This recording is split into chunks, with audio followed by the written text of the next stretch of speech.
Welcome to the insane world of esports, aka Gaming Olympics. We wake up, practice, into practice, into practice, into practice. Over the past decade, competitive gaming has blown up. With over 200 million yearly participants and counting, we decided to deep dive into the exciting and complex world of esports.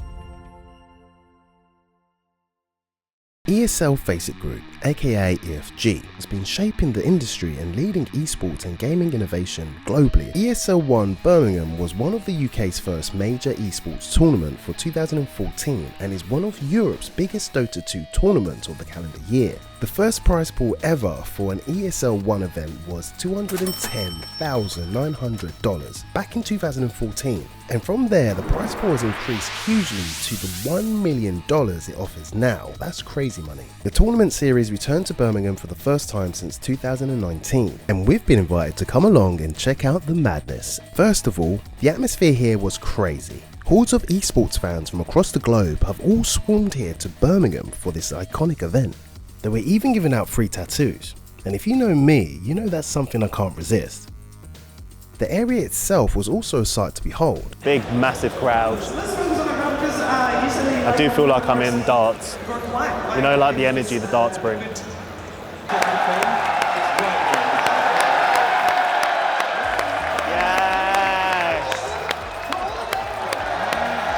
Come on!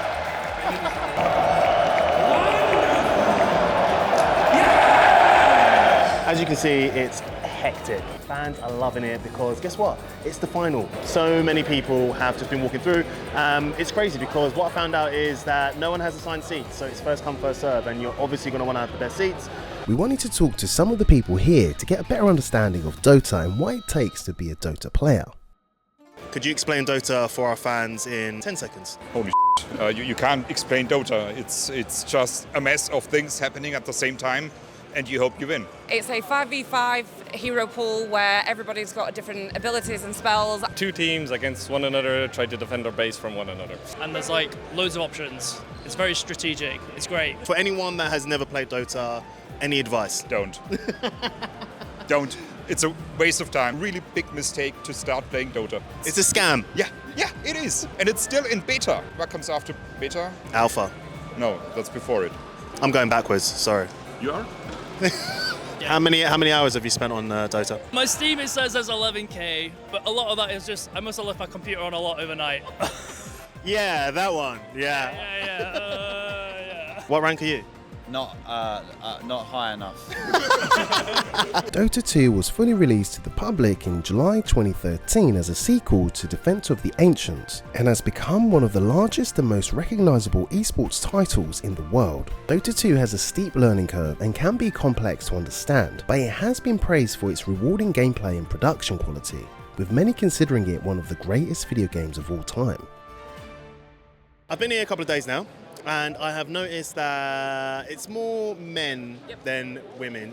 Any reason why? It is a very male-dominated industry. Definitely more esports for women groups on social media and things. I definitely think it's kicking off. Even looking at the players and the teams, there's no female players. There's no female pros. There's not really many talent and casters. It's just, it's something that's lacking for women.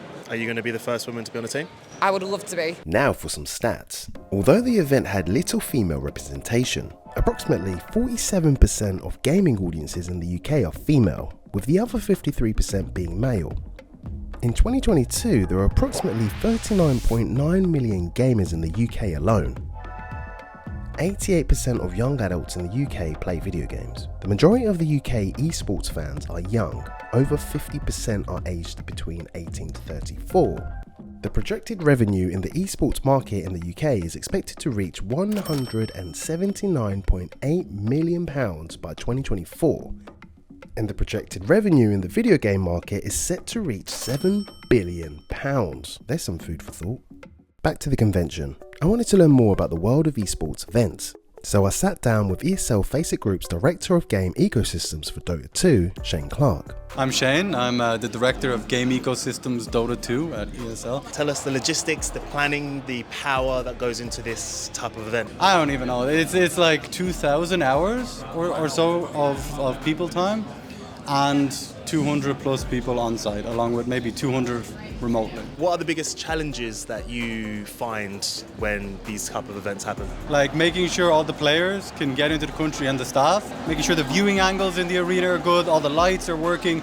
If the fans are happy, that like bleeds out into everyone being happy. Where do you see the future of esports in the next 5 years? I've been working in esports for 10 years at this point, and it's gone from me and my mates in a basement to this. And if it continues at this rate, it's going to only explode, right? Like more people play games daily. It's only becoming bigger. Next, we sat down with one of the general managers for Dota, Jack Chen, to learn more about how exactly one prepares for a tournament like this. How do you prepare differently for a major tournament like ESL One compared to a regular sort of event? Any big tournament, you want to have a good process and be consistent with it. You want to get there weeks in advance. You want boot camp, you want to adjust to jet lag and everything. Have all the variables that you can control be controlled, and then just do your best and see where the cards end up. Do you, personally view esports players as athletes? Absolutely. I think this is a direction that, if you look at other sort of similar games of the mind, if you will, if you look at the changes in how people in competitive chess have trained over the years, if you look at League of Legends, many similar types of games, absolutely. I think they need to see themselves as elite competitors and athletes, and that means that every aspect of their preparation and habits and environment needs to be managed. I think it goes from things like nutrition and sleep and physical health to having, let's say, like a performance coach or someone to help them out with their mental. I think absolutely. What are sort of like the major challenges you find within the team in preparation for events like this? Obviously, there's sort of jet lag and sleep, and you want to keep that regular. For some teams, there's adjustment to sort of food and environment, and you're also worried like people might get sick, things like that. But some of those you can't necessarily fully control, but I think the ones that are environment and habit-based, you absolutely can. Yeah, again, we control what we can. Finally, we spoke to Team Liquid's very own Mickey. Hello, I'm Mickey from Team Liquid, the carry position. What does your daily sort of like training session look like? Say we wake up at around 12 maybe, we play like a warm-up, then we have lunch, and then 1 hour after that it's like practice. Into practice. In the beginning, I didn't handle the pressure very well. Like I used to, crumble under pressure. But when you have done it multiple times, it's like fun to play with pressure. I think it's boring to just sit online and play, and it's more fun to play in front of a crowd. And could you share how you maintain mental health and who supports you with this? When I have like a tournament exit like today, I just go hang out with my friends and talk with family, and that helped me mentally reset. Not going on social media.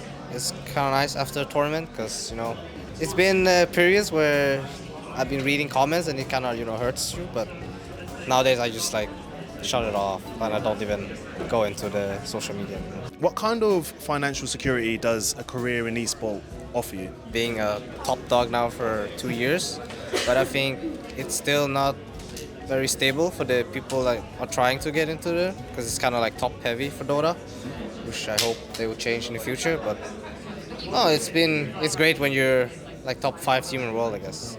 We've seen firsthand the massive appeal of esports, from the stories behind the scenes with the organisers and players to the electric energy of fans in the stands. Whether you're here to root for your team, pick up some pro tips, or just soak in the atmosphere, it's clear esports has something for everyone. And as we pack up our gear and say goodbye to Birmingham, one thing's for certain, the game's just getting started.